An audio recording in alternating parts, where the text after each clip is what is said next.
Hey there, Luxies, welcome back to my channel. Today we're up on the rooftop. I just thought we should get in nature and talk about the top 3 worst management companies that you could rent from. This video is for new renters and those that are already in the renting market. Cue the intro. Okay, number 1 on the list is going to be Greystar. If you've lived at a Greystar property, you know.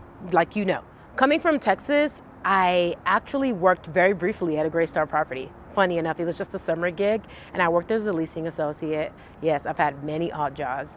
And I really got to see from the inside how unprofessional things can be there. Like the manager was sleeping with the trainer that they had coming in.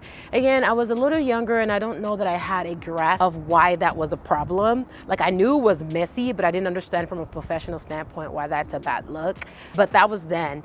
Even still, the caliber of the property made me believe that their attachment to it made them a great property management company. Does that make sense? And I've noticed this about all 3 that I'm going to talk about today, right? A lot of times we will mistake a very nice property with great builders and great owners to mean that it's going to be properly managed. And that's not always the case. But yeah, Greystar is always a combination of incompetence, lack of professionalism, and just all over the place, like lack of maintenance. The buildings are never maintained. They usually get the best properties, but they just don't maintain them well.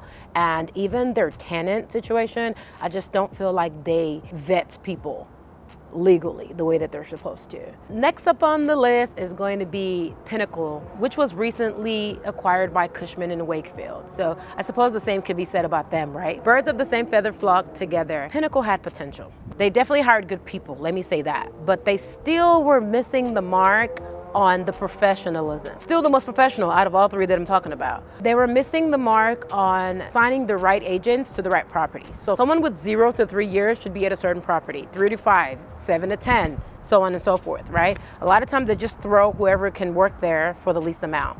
And that is what I feel like was Pinnacle's main downfall. But Cushman & Wakefield has now acquired them, as I mentioned, and a lot of the Cushman & Wakefield properties that I have experienced are, again, beautiful properties, but ran down by poor management.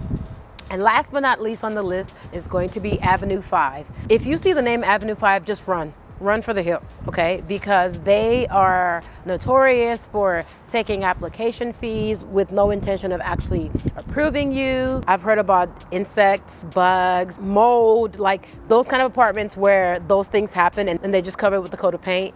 That's very Avenue 5. And yeah, I'm gonna keep this video short. If you guys have any property management companies that you want me to touch on, or even specific properties that you want me to tour or talk about, or anything about the renting process, please comment it below. I appreciate you for watching this video. I love you very much, and I will see you on the next one. Bye.